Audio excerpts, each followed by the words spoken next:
Hello and welcome back students. ये video class 10th के students के लिए है।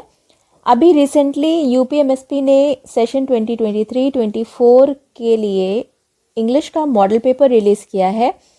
इस वीडियो में हम उसी मॉडल पेपर को सॉल्व करेंगे, लेकिन उसके पहले हम बात करेंगे आपके इस साल के सिलेबस के बारे में, क्योंकि लास्ट ईयर 30% रिड्यूस सिलेबस था।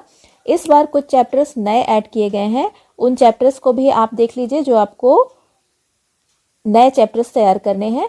उसके बाद फिर हम मॉडल पेपर को सॉल्व करेंगे।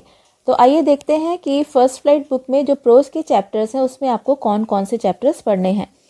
Lesson 1 a letter to God, lesson 2 Nelson Mandela long walk to freedom, lesson 3 2 stories about flying जिसके 2 पार्ट्स हैं, his first flight and the black aeroplane, lesson 4 from the diary of Anne Frank, lesson 5 glimpses of India जिसके 3 parts हैं, a baker from Goa, कुक and tea from Assam, lesson 6 Mijbil the otter, lesson 7 madam rides the bus, lesson 8 the sermon at Benares and lesson 9 the proposal.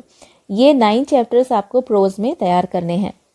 इसमें से lesson 3, lesson 6 और lesson 9 ये 3 lessons last year syllabus में नहीं थे, ये नए ऐड किए गए हैं।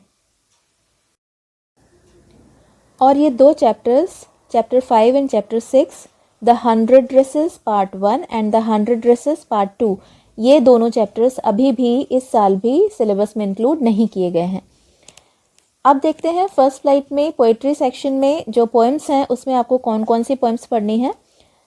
Poem 1 dust of snow, second poem fire and ice, third a tiger in the zoo, ये तीनों पोएम्स लास्ट ईयर भी आपके सिलेबस में थी। Poem 4 how to tell wild animals, ये पोएम नई ऐड की गई है। पोएम 5 द बॉल, ये भी पोएम नई ऐड की गई है।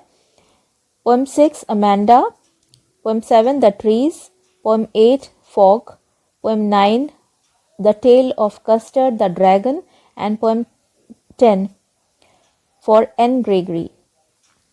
ये दोनों पोएम्स और द ट्रीज, ये पोएम्स लास्ट ईयर सिलेबस में नहीं थी, ये नई ऐड की गई हैं। तो इस तरह आपको कुल मिलाकर के 10 पोएम अपने एग्ज़ाम के लिए तैयार करनी है।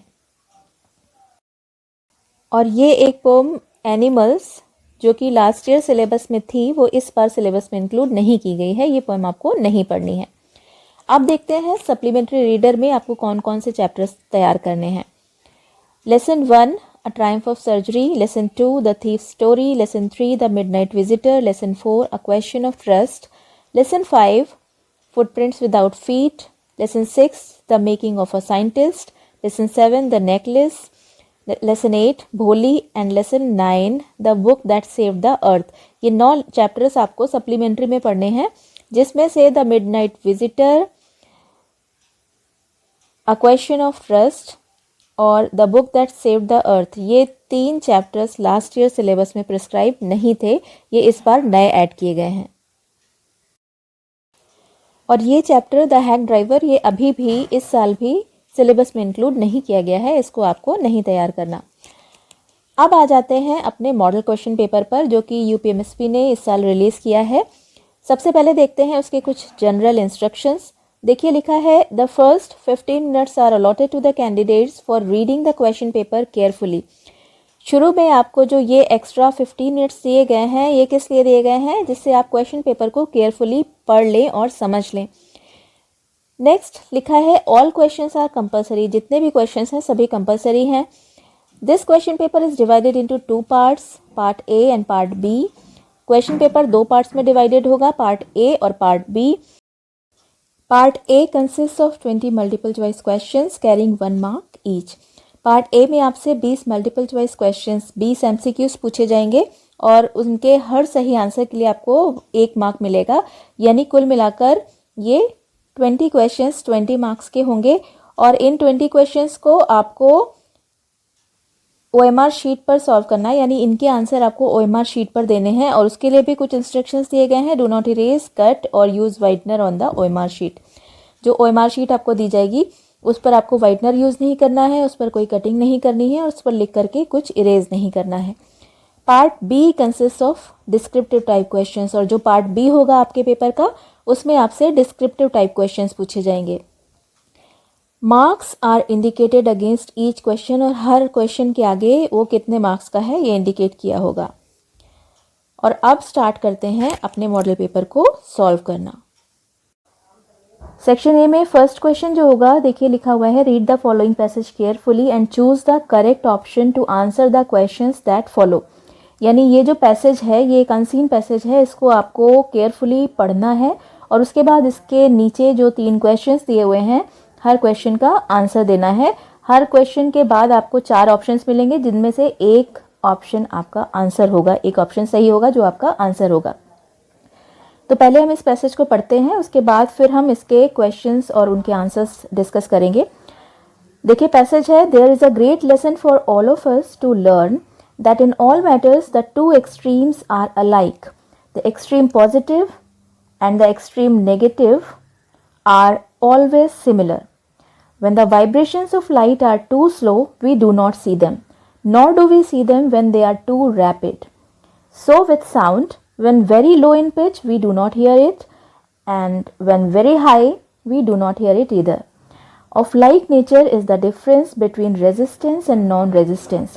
One man does not resist because he is weak, lazy, and cannot. The other man knows that he can strike an irresistible blow if he likes, yet he not only does not strike but blesses his enemies. The weak who shows non-resistance is oppressed, while the stronger one commits a sin if he offers resistance. एक बार इस passage को पढ़ा, अब हम एक बार और पढ़ करके इसको समझने की कोशिश करते हैं। देखिए लिखा है, there is a great lesson for all of us to learn. हमारे सीखने के लिए ये एक बहुत ही बड़ा लेसन है कि इन ऑल मैटर्स, सभी मामलों में, the 2 extremes are alike. Alike means very similar. जो 2 एक्सट्रीम्स होती हैं, एक्सट्रीम्स मीन्स किसी चीज़ की चरम सीमा, कोई चीज़ जितनी एक्सेप्टेबल है उससे ज़्यादा होना। तो किसी भी चीज़ की दोनों चरम सीमाएं, चाहे वो पॉजिटिव हो चाहे वो नेगेटिव हो, वो are alike means are very similar, बहुत ही समान होती हैं। The extreme positive and the extreme negative are always similar.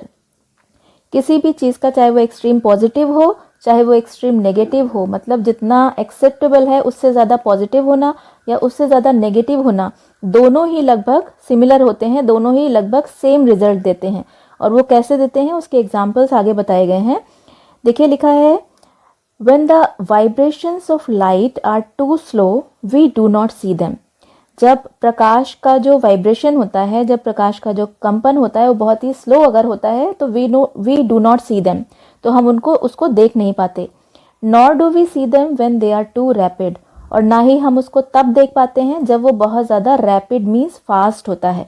Slow का ऑपोजिट होता है रैपिड मीन्स फास्ट। और सो विथ साउंड, और इसी तरह से साउंड के साथ भी होता है, ध्वनि के साथ भी होता है।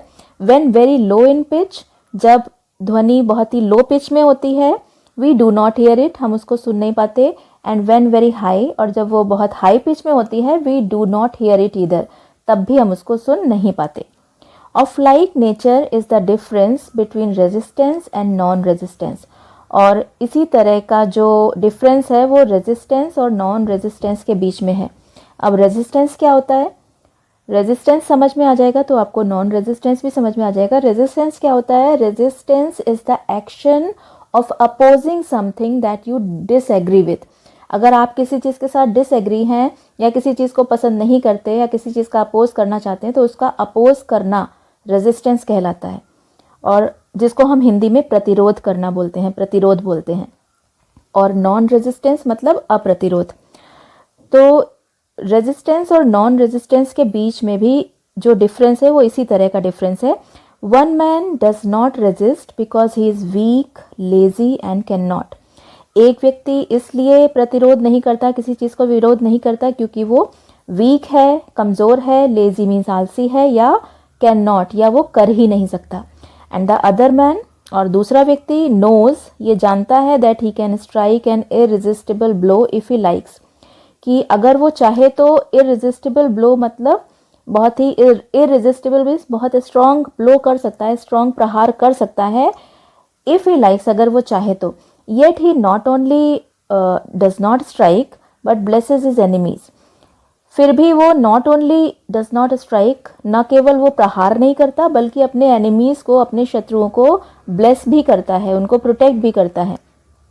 तो ये दोनों ही चीज़ें गलत हैं। The weak who shows non resistance is oppressed. एक कमज़ोर व्यक्ति जो कि नॉन रेजिस्टेंस दिखाता है, अप्रतिरोध दिखाता है, वो ऑप्रेस्ड कहलाता है, उत्पीड़ित कहलाता है। अगर कोई व्यक्ति कमज़ोर होने के कारण नॉन रेजिस्टेंस दिखा रहा है या किसी चीज़ को अपोज नहीं कर पा रहा है तो वो उत्पीड़ित कहलाएगा। वाइल द स्ट्रोंगर वन, और एक ऐसा व्यक्ति जो कि स्ट्रांग है, अगर वो स्ट्रांग होने के कारण रेजिस्टेंस कर रहा है, किसी चीज़ का प्रतिरोध कर रहा है, तो वो सिन मीन्स पाप करता है। तो यानी कहने का मतलब ये है कि किसी भी चीज़ के दो एक्सट्रीम्स जो हैं, चाहे वो एक्सट्रीम पॉजिटिव हो चाहे वो एक्सट्रीम नेगेटिव हो, they are always similar in nature, they always give the same result. अब इस पैसेज पर बेस्ड क्वेश्चंस को देखते हैं। Question number 1 is, we are unable to hear a sound if, हम किसी साउंड को नहीं सुन पाते अगर इट इज़ टू लो, अगर ये बहुत लो होती है, इट इज़ टू हाई, अगर ये बहुत हाई होती है, इट इज़ टू नॉइजी, ये बहुत नॉइजी होती है, या बोथ ए एंड बी, ये हाई और बहुत ज़्यादा हाई या बहुत ज़्यादा लो होती है, दोनों ही स्थितियों में। तो इसका आंसर आई होप कि आपको पता होगा कि answer number option number D is correct option. This is the answer. We are unable to hear sound if it is too low and if it is too high. इन दोनों ही परिस्थितियों में, दोनों स्थितियों में हम किसी साउंड को नहीं सुन पाते। Next question is, the two extremes are alike means, एक ये स्टेटमेंट लिखा हुआ है, एक लाइन लिखी हुई है, इसका मतलब बताना है कि इसका मतलब क्या है। Two extremes are alike, options दिए हुए हैं, extreme positive is better than the extreme negative, extreme positive extreme negative से ज़्यादा अच्छा होता है, या excess of anything is not good, किसी भी चीज़ की अति अच्छी नहीं होती, या we get almost the same result in both the situations, दोनों ही सिचुएशंस में हमको लगभग सेम रिजल्ट मिलता है, या ऑल ऑफ द अबव, या इनमें से सभी ऊपर के ऑप्शन सही हैं। तो आई होप कि आपको आंसर इसका समझ में आ रहा होगा। The two extremes are alike means we get almost the same result in both the situations. किसी भी चीज़ के जो दो एक्सट्रीम्स होते हैं, उन दोनों एक्सट्रीम्स में, चाहे वो एक्सट्रीम पॉजिटिव हो चाहे वो एक्सट्रीम नेगेटिव हो, उन दोनों ही सिचुएशंस में हमको सेम रिजल्ट मिलता है, जैसे कि एग्जाम्पल में यहाँ पर बताया गया था, इस जगह पर एग्जाम्पल में बताया भी गया था। तो option number C is the correct option. This is the answer of this question. Next question is, which word in the passage is opposite of slow. इसका आंसर तो आप अच्छे से समझ चुके होंगे, अभी मैंने आपको बताया भी था कि rapid is the word that is the opposite word of slow. Slow का ऑपोजिट होता है रैपिड या फास्ट। तो यहाँ पर रैपिड दिया हुआ है जो कि पैराग्राफ में, इस पैसेज में यूज़ किया गया है, और वो कहाँ पर यूज़ किया गया है, इस जगह पर। ये वर्ड स्लो का ऑपोजिट है। तो ये 3 क्वेश्चंस अनसीन पैसेज पर बेस्ड थे। अब क्वेश्चन नंबर 4 देखते हैं। क्वेश्चन नंबर 4 से लेकर के क्वेश्चन नंबर 8 तक आपको क्या करना है, choose correct option to answer the following. जो ऑप्शंस हैं उसमें से सही ऑप्शन सेलेक्ट करके आंसर देना है। क्वेश्चन नंबर 4 में आपको वर्ब भरनी है, I dash there with my parents. इसमें नीचे ऑप्शंस में वर्ब्स दी हुई हैं, सही वर्ब फिल करके सही सेंटेंस बनाना है। तो हम सारी वर्ब को एक एक करके यूज़ करते हैं और देखते हैं कि क्या उससे सही सेंटेंस बन रहा है, कौन किस वर्ब से हम सही सेंटेंस बना पा रहे हैं। पहला ऑप्शन है, I will go there with my parents. मैं वहाँ पर अपने पेरेंट्स के साथ जाऊँगा या जाऊँगी। तो ये फ्यूचर इंडेफिनिट टेंस का सेंटेंस बन गया, ये जो कि सही है।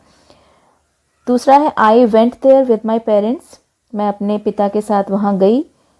ये पास्ट इंडेफिनिट टेंस का सेंटेंस है और जो सही है। I had gone there with my parents. मैं अपने पिता के साथ वहाँ जा चुकी थी, जो पास्ट परफेक्ट का सेंटेंस है और ये भी सही है। तो हमारा आंसर क्या होना चाहिए, all A B and C are correct. ये हमारा सही ऑप्शन है जो कि आंसर है। नेक्स्ट क्वेश्चन है क्वेश्चन नंबर 5.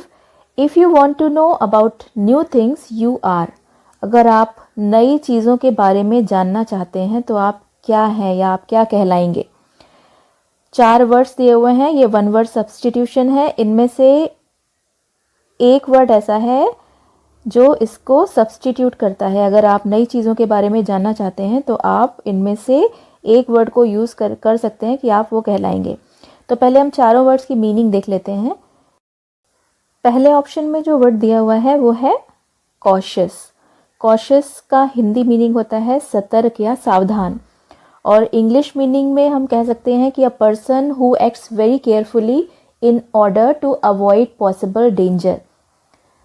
पॉसिबल डेंजर को यानी खतरे को अवॉइड करने के लिए जो व्यक्ति बहुत केयरफुली, बहुत सावधानी से काम करे उसे बोलते हैं कॉशियस. दूसरा वर्ड जो दिया हुआ है वो है कॉन्शियस. कॉन्शियस का हिंदी में अर्थ होता है सचेत. अ पर्सन हु नोटिस और who realise what is happening, who is aware of what is happening. एक ऐसा व्यक्ति जो जागरूक हो, जो सचेत हो कि आसपास क्या हो रहा है.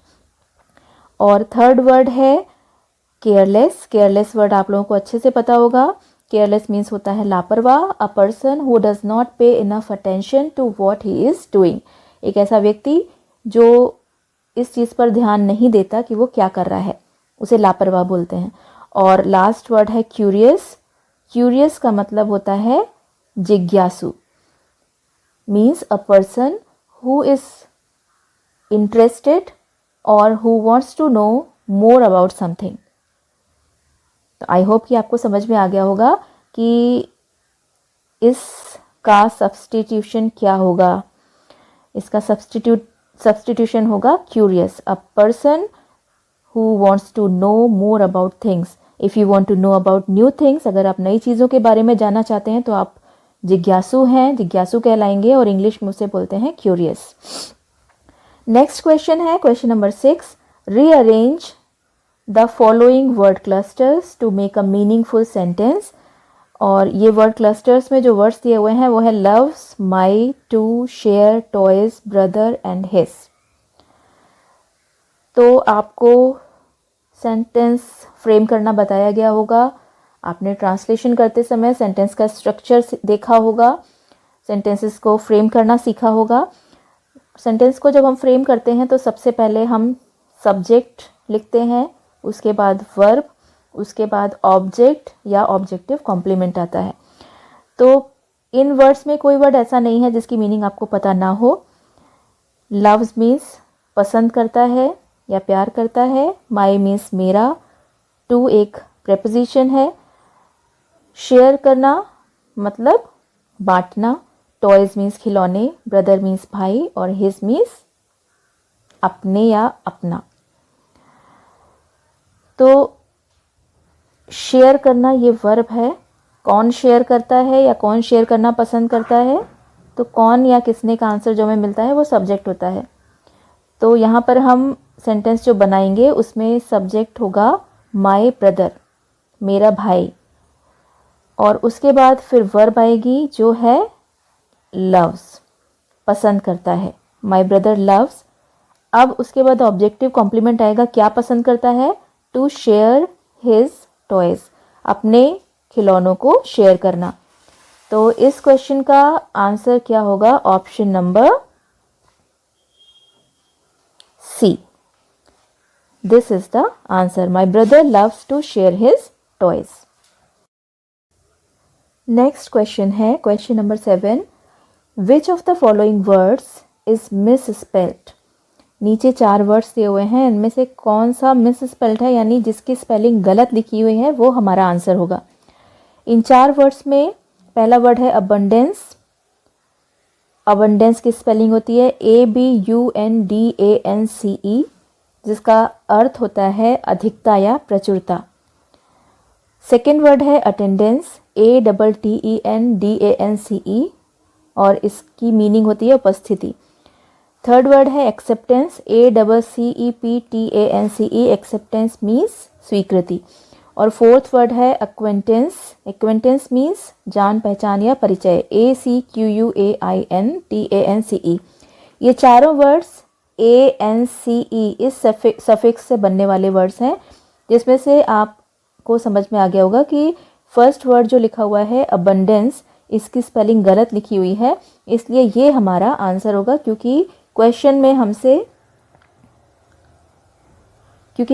हमसे मिस स्पेल्ड वर्ड पूछा जा रहा है जिसकी स्पेलिंग गलत लिखी हुई है, तो हमारा आंसर है abundance.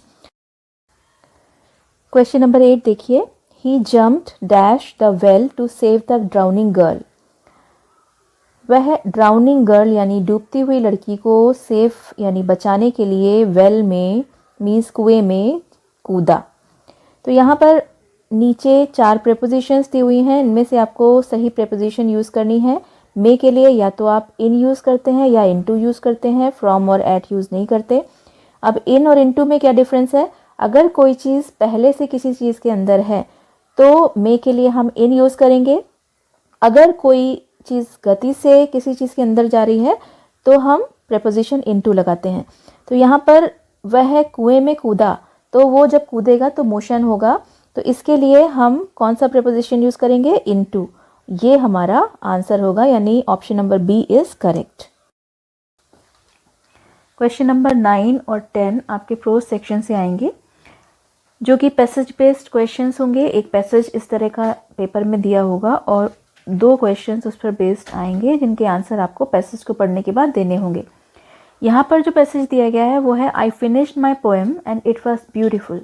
It was about a mother duck and a father swan with 3 baby ducklings who were bitten to death by the father because they quacked too much.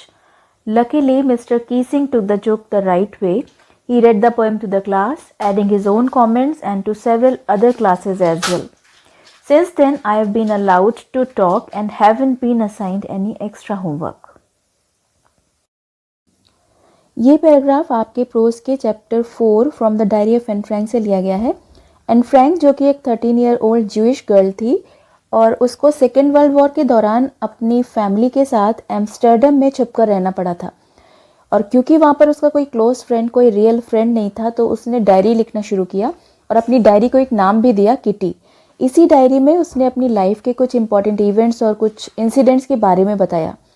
उसी में उसने अपने मैथ्स टीचर के बारे में भी बताया, जिनका नाम था मिस्टर कीसिंग। मिस्टर कीसिंग उसकी ज़्यादा बात करने की आदत के कारण उससे नाराज़ रहा करते थे और एज अ पनिशमेंट उसको एक्स्ट्रा होमवर्क असाइन किया करते थे। और उस होमवर्क में वो क्या करते थे, उसको चैटर बॉक्स जैसे टॉपिक पर ऐसे लिखने को दिया करते थे। तीसरी बार जब उन्होंने चैटर बॉक्स के टॉपिक पर उसको ऐसे लिखने के लिए बोला, तो एन फ्रैंक ने एक व्यंग्यात्मक पोएम, एक कविता लिखी और उसका सकारात्मक प्रभाव मिस्टर कीसिंग पर पड़ा और उसके बाद उन्होंने उसको बात करने के लिए कभी नहीं टोका। तो ये जो पैराग्राफ यहाँ पर दिया हुआ है, ये इस लेसन का लास्ट पैराग्राफ है और इस पैराग्राफ में एन फ्रैंक ने लिखा है कि आई फिनिश्ड माई पोएम, मैंने अपनी कविता समाप्त की, एंड इट वॉज ब्यूटिफुल, और ये सुंदर कविता थी। It was about a mother duck and a father swan, ये एक माँ बतख और एक फादर स्वैन मीन्स पिता हंस के बारे में थी। विथ 3 बेबी डकलिंग्स, जिनके 3 बच्चे थे।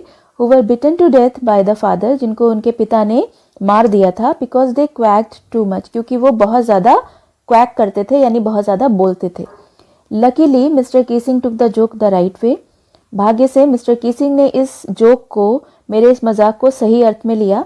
He read the poem to the class, उन्होंने पोएम को क्लास को पढ़कर सुनाया। Adding his own comments, अपनी टिप्पणी भी की, and to several other classes as well, और दूसरी क्लासेस में भी उसको पढ़कर सुनाया। Since then I have been allowed to talk, तब से मुझे बात करने की अनुमति मिल गई, and haven't been assigned any extra homework, और तब से मुझे कोई एक्स्ट्रा होमवर्क भी असाइन नहीं किया गया।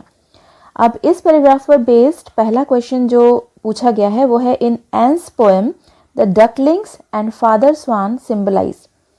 एन की जो पोएम है, जो एन ने पोएम लिखी थी, उसमें डकलिंग्स और फादर स्वान किसको सिम्बलाइज करते हैं? तो क्योंकि एन ने एक व्यंग्यात्मक कविता लिखी थी और वो व्यंग मिस्टर कीसिंग के ऊपर था, जो उसको बात करने के कारण पनिशमेंट दिया करते थे। तो ये जो फादर स्वान है, जो जिसने बात करने के कारण पनिशमेंट के रूप में अपने बेबी डकलिंग्स को मार दिया, वो फादर स्वान मिस्टर कीसिंग है और बेबी डकलिंग्स किसको सिम्बलाइज कर रहा है? एन फ्रैंक को। तो इसका आंसर होगा एन एंड मिस्टर कीसिंग।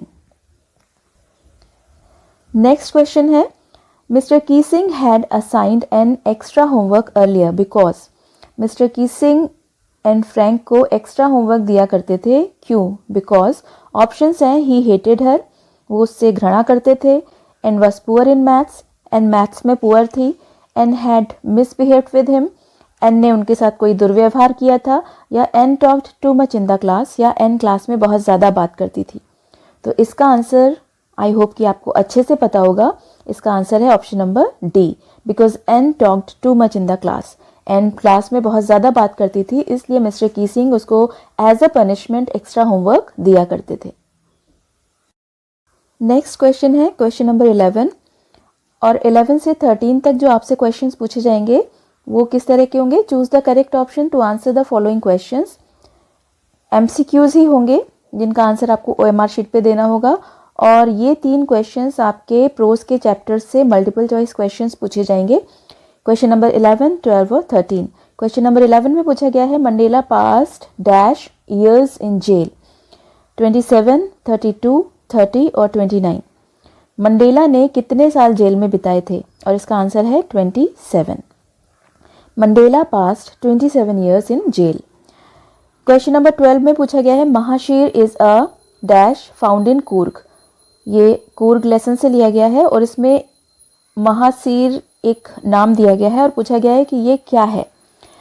तो आपने लेसन अगर पढ़ा होगा तो आपको पता होगा that mahseer is a large fresh water fish. Mahseer एक बड़ी सी ताज़े पानी की मछली है जो कि कूर्ग में पाई जाती है। नेक्स्ट क्वेश्चन है, the bus conductor was a dash man. ये क्वेश्चन आपके chapter madam rights the bus से लिया गया है, और इसमें बस कंडक्टर के बारे में बताना है कि वो किस तरह का व्यक्ति था। ऑप्शंस हैं रूड, जॉली, सेल्फिश या स्ट्रेंज। और अगर आपने लेसन पढ़ा है तो आपको पता होगा that the bus conductor was a jolly person, was a jolly man. Jolly means हंसमुख स्वभाव का। नेक्स्ट जो क्वेश्चंस आएंगे वो क्वेश्चन नंबर 14 और 15 पोएट्री से एक स्टैंजा बेस्ड क्वेश्चंस होंगे।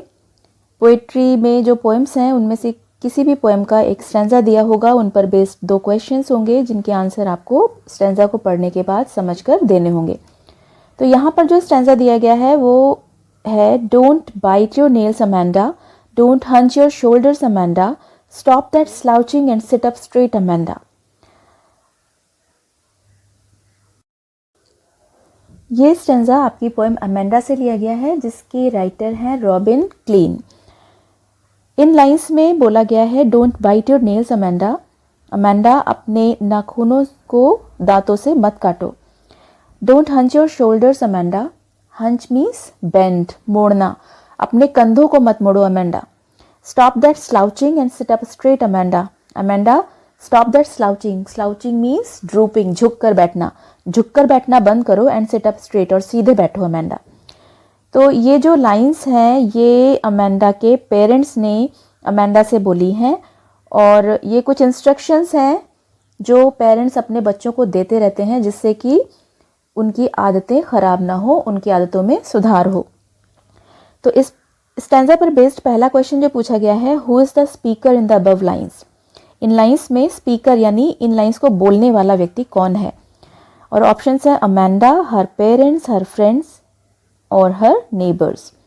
इन 4 में से आपको बताना है कि इन लाइंस को जिसने बोला है वो व्यक्ति कौन है। तो अभी मैंने जैसा आपको बताया आप समझ चुके होंगे कि ये जो लाइंस हैं वो उसके पेरेंट्स ने अमेंडा से बोली हैं। तो answer is option B, her parents. Next question है, the speaker is speaking like this because. जो वक्ता है, जो बोलने वाला व्यक्ति है, वो इस तरह से बोल रहा है, क्यों? बिकॉज ऑप्शंस हैं Amanda is an unruly girl, Amanda remains untidy, instructions can make Amanda behave better, और he wants to scold Amanda. Options में आए हुए कुछ डिफिकल्ट वर्ड्स की मीनिंग देख लीजिए जिससे आपको आंसर देने में आसानी हो। Unruly means difficult to control, उद्दंड या उपद्रवी। अनटाइडी मीन्स अस्त व्यस्त और स्कोल्ड मीन्स डांटना। तो क्वेश्चन पूछा गया है कि स्पीकर अमेंडा से इस तरह से क्यों कहता रहता है, क्योंकि अमेंडा एक उपद्रवी लड़की है, या अमेंडा अस्त व्यस्त रहती है, या इंस्ट्रक्शंस से अमेंडा का बिहेवियर बेटर हो सकता है, या फिर वो अमेंडा को डांटना चाहता है। तो आई होप कि आंसर आपको पता चल चुका होगा। Option number C is the answer, instructions can make Amanda behave better. जैसा कि अभी मैंने आपको बताया था कि पेरेंट्स जो होते हैं, माता पिता जो होते हैं, वो इस तरह के इंस्ट्रक्शंस बच्चों को इसलिए दिया करते हैं जिससे कि उनका बिहेवियर बेटर हो सके। आगे देखिए, नेक्स्ट क्वेश्चन जो है वो क्वेश्चन नंबर 16 से लेकर 20 तक जो क्वेश्चंस पूछे जाएंगे उनमें क्या पूछा जाएगा, choose the correct option to answer the following questions. और ये जो क्वेश्चन होंगे ये आपके सप्लीमेंट्री से होंगे, सप्लीमेंट्री के चैप्टर्स से एमसीक्यूज पूछे जाएंगे, मल्टीपल चॉइस क्वेश्चंस पूछे जाएंगे जिनका आंसर आपको ओएमआर शीट पे देना होगा क्वेश्चन नंबर 16 से लेकर के 20 तक। और याद रखिए क्वेश्चन नंबर 1 से लेकर 20 तक जो क्वेश्चंस पूछे जाएंगे 20 क्वेश्चंस, उनका आंसर आपको ओएमआर शीट पर देना है। और पार्ट बी जो इसके बाद क्वेश्चंस पूछे जाएंगे वो डिस्क्रिप्टिव क्वेश्चंस होंगे जिनका आंसर आपको जो कॉपी मिलेगी उस पर देना होगा। क्वेश्चन नंबर 16 में पूछा गया है, it was a temptation to keep Tricky on as a permanent guest because Tricky को एक परमानेंट गेस्ट बना करके रखना एक लालच सा हो गया था। ये जो क्वेश्चन है ये आपके सप्लीमेंट्री के first chapter a Triumph of surgery से लिया गया है। जो आपने पढ़ा होगा कि मिस्टर हैरियट जो कि एक वेटरिनरी सर्जन थे, उन्होंने ट्रिकी का ट्रीटमेंट किया था और जब वो ट्रिकी के ट्रीटमेंट के लिए उसको अपने क्लिनिक ले गए थे तो ट्रिकी की जो मिस्ट्रेस थी मिसेस पम्फ्री, वो उसके लिए बहुत सारी डेलिकेसीज, बहुत सारी ईटेबल्स, बहुत सारी खाने की वस्तुएं भेजा करती थी और मिस्टर हैरियट ट्रिकी को कुछ भी खाने को नहीं देते थे। उन सारी चीज़ों का आनंद वो खुद और उनके साथी उठाते थे। तो इस कारण से उनके मन में एक लालच सा आ गया था कि ट्रिकी को परमानेंट गेस्ट बनाकर रख लिया जाए। अब यहाँ पर क्वेश्चन में भी यही पूछा जा रहा है कि ट्रिकी को एक परमानेंट गेस्ट बनाकर रखने का टेम्पटेशन यानी लालच मिस्टर हैरियट के मन में क्यों आ गया था। और ऑप्शंस तो जो दिए गए हैं वो हैं option number 1, Mrs Pomfrey did not want tricky back, Mrs Pomfrey tricky को वापस नहीं ले जाना चाहती थी, या tricky did not create problems, tricky कोई प्रॉब्लम क्रिएट नहीं कर रहा था, या tricky was not recovering fast, या ट्रिकी की सेहत में तेजी से सुधार नहीं हो रहा था, या Mrs Pumphrey sent a lot of eatables that the doctor enjoyed, या मिसेस पम्फ्री जो कि ट्रिकी की मालकिन थी वो बहुत सारी ईटेबल्स, बहुत सारी खाने की वस्तुएं भेजती थी जिसको कि डॉक्टर एंजॉय करता था। तो अभी मैं आपको बता चुकी हूँ और आपको इसका आंसर पता चल चुका होगा that Mrs Pumphrey sent a lot of eatables that the doctor enjoyed. Option number D is the answer. Question number 17 is Anil taught Hari Singh to. Anil Hari Singh को क्या सिखाता था। ये जो क्वेश्चन है ये आपके सप्लीमेंट्री के second chapter the thieves story से लिया गया है जिसके राइटर हैं रस्किन बॉन्ड। हरि सिंह एक थीफ है जो अनिल को लूटने के इरादे से अनिल के घर में रहने गया था और जब वो उसके घर में रह रहा था एज अ सर्वेंट तो अनिल उसको क्या सिखाया करता था। और ऑप्शंस दिए हुए हैं। Option number A cook and write, खाना पकाना और लिखना। Option B cook write and add numbers, खाना पकाना, लिखना और नंबर्स ऐड करना। ऑप्शन नंबर सी राइट, लिखना, या option D cook and add numbers, खाना पकाना और नंबर्स ऐड करना। तो इसका जो आंसर है वो है option number B cook write and add numbers. Next question, question number 18 is the book gifted to a bride by his mother was। Richard bright को उनकी माँ ने एक बुक गिफ्ट की थी, वो कौन सी बुक थी। ये जो क्वेश्चन है ये आपके सप्लीमेंट्री के lesson 6 the making of a scientist से लिया गया है जिसके राइटर हैं रॉबर्ट डब्ल्यू पीटरसन। ये चैप्टर एक महान साइंटिस्ट रिचर्ड ब्राइट के बारे में है जिनकी माँ बचपन में उन्हें बहुत प्रोत्साहित किया करती थी, बहुत इनकरेज करती थी और इसीलिए उन्होंने रिचर्ड ब्राइट को एक बुक गिफ्ट की थी और उस बुक का नाम आपको बताना है। ऑप्शंस दिए हुए हैं। The travels of monarch butterflies, the history of monarch butterflies, the travels of butterflies या the travels of monarch X. तो वो बुक जो उनकी माँ ने उनको गिफ्ट की थी उसका नाम है the travels of monarch X, यानी option D is right. Question number 19 is which of the following combinations describes Matilda. नीचे कुछ कॉम्बिनेशंस दिए हुए हैं और इन कॉम्बिनेशंस को पढ़कर आपको ये बताना है कि कौन सा कॉम्बिनेशन मटिल्डा को डिस्क्राइब करता है।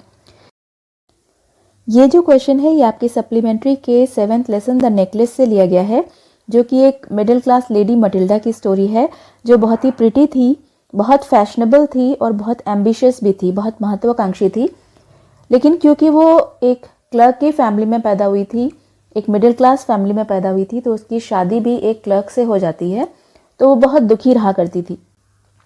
एक बार जब उसके हस्बैंड को किसी मिनिस्टर के यहाँ पार्टी का इनविटेशन मिला, तो क्योंकि उसके पास पहनने के लिए कोई अच्छे ड्रेस या अच्छी ज्वेलरी नहीं थी, तो वो और ज़्यादा दुखी हो गई।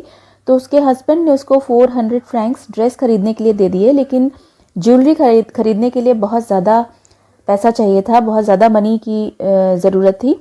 तो उसके हस्बैंड ने उसको सजेशन दिया कि वो अपनी एक फ्रेंड मैडम फॉरेस्टियर के पास जाकर उनसे ज्वेलरी उधार ले ले।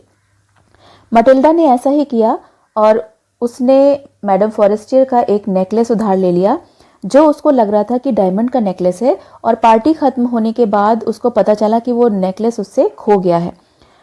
तो उसने 36,000 फ्रैंक का एक नेकलेस खरीद कर मैडम फॉरेस्टियर को वापस कर दिया। लेकिन वो 36,000 जो फ्रैंक्स थे उसमें से 18,000 फ्रैंक्स जो कि उसके हस्बैंड के पास कुल संपत्ति थी, कुल पैसा था, वो थे, और 18,000 फ्रैंक्स उनको उधार लेने पड़े। और इस लोन के कारण, इस कर्ज के कारण मटिल्डा का पूरा जीवन बदल गया। वो लोग गरीब हो गए और उनको अपने सारे मेड्स हटाने पड़ गए।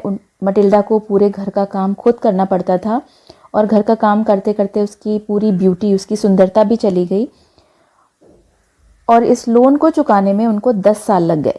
10 साल के बाद जब मैडम फॉरेस्टियर एक बार उसको कहीं मिली, तब उसको पता चला कि जो नेकलेस उन्होंने उसको उधार दिया था, जो नेकलेस मटिल्डा ने उनसे लिया था, वो आर्टिफिशियल था, वो ओरिजिनल नहीं था और उसकी कीमत केवल 500 फ्रैंक्स थी।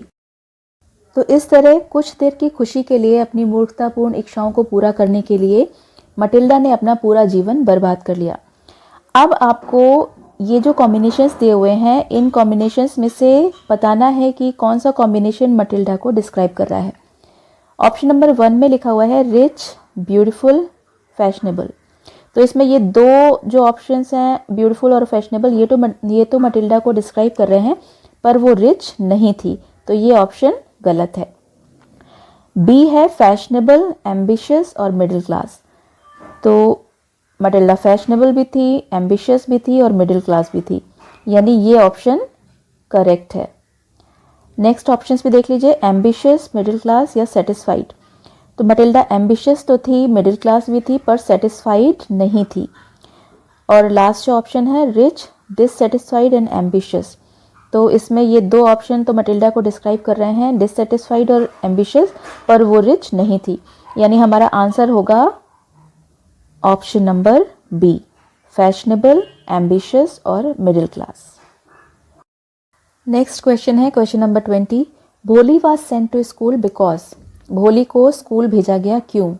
क्योंकि ऑप्शंस हैं her father felt compelled to do so, उसके पिता को विवश होना पड़ा ऐसा करने के लिए, या option B her mother wanted her to get educated, उसकी माँ चाहती थी कि वो शिक्षा प्राप्त करे, या option C everybody else sent his daughters to school, हर व्यक्ति अपने बेटियों को स्कूल भेजता था, या it was necessary for her marriage, या उसके विवाह के लिए ऐसा ज़रूरी था। ये जो क्वेश्चन है ये आपके सप्लीमेंट्री के 9th लेसन भोली से लिया गया है, जिसके राइटर हैं के अब्बास। शॉर्ट में मैं आपको इस लेसन के बारे में थोड़ा सा बता देती हूँ। ये जो लेसन है ये एक भोली नाम की लड़की की स्टोरी है, जिसका असली नाम था सुलेखा। बचपन में एक बार कॉट से यानी चारपाई से गिर जाने के कारण उसके ब्रेन में चोट आ गई, जिसके कारण उसके ब्रेन पर तो असर पड़ा ही, साथ ही साथ वो हकलाने लगी। इसके अलावा उसके चेहरे पर पॉक मार्क्स थे, चेचक के निशान भी थे, तो वो देखने में भी ज़्यादा अच्छी नहीं थी और इस कारण उसके माता पिता को उसकी मैरिज की, उसकी शादी की बहुत चिंता रहती थी। जबकि उसके बाकी जो भाई बहन थे वो सब हेल्दी थे। वो कुल मिलाकर के 7 भाई बहन थे, जिनमें 4 बहनें और 3 भाई थे। उसके पिता मिस्टर रामलाल एक नंबरदार थे, एक रेवेन्यू ऑफिशियल थे, एक राजस्व अधिकारी थे। एक बार गांव में जब कोई प्राइमरी स्कूल खुला तो उसके इनॉग्रेशन के लिए तहसीलदार साहब आए। तहसीलदार ने जब रामलाल से अपनी बेटियों को स्कूल में एडमिशन दिलाने के लिए कहा तो रामलाल को उनकी बात माननी पड़ी, लेकिन उसकी वाइफ ऐसा नहीं चाहती थी, क्योंकि उनको ऐसा लगता था कि अगर उनकी बेटियां पढ़ लिख जाएंगी तो कोई भी लड़का उनकी बेटियों से शादी नहीं करेगा। और क्योंकि भोली की मैरिज के चांसेस बहुत कम थे, वो देखने में भी अच्छी नहीं थी, उसका ब्रेन भी डैमेज कुछ हो चुका था, तो इसलिए उसकी वाइफ ने सजेशन दिया कि भोली को स्कूल में एडमिशन दिला दिया जाए। और स्कूल में एडमिशन लेने के बाद उसको एक ऐसी टीचर मिली जिन्होंने उसको इतना इनकरेज किया, इतना इंस्पायर किया कि वो एक बहुत ही कॉन्फिडेंट लेडी में बदल गई और बाद में जाकर वो उसी स्कूल में टीचर बन गई।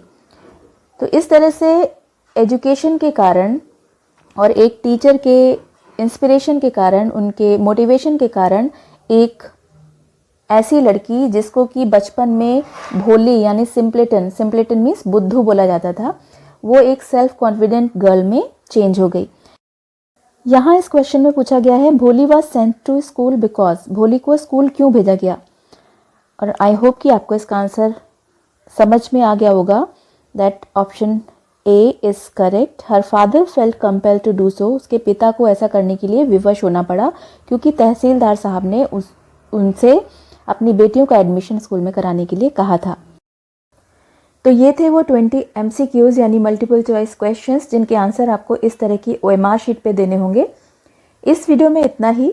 मॉडल क्वेश्चन पेपर के पार्ट बी यानी सेकेंड पार्ट, जिसमें आपसे डिस्क्रिप्टिव क्वेश्चंस पूछे जाएंगे, उसके क्वेश्चन आंसर्स हम नेक्स्ट वीडियो में डिस्कस करेंगे। अगर आपने इस चैनल को अभी तक सब्सक्राइब नहीं किया है तो इस चैनल को सब्सक्राइब कर लें, जिससे आगे आने वाले वीडियोज़ के नोटिफिकेशंस आपको टाइमली मिलते रहें।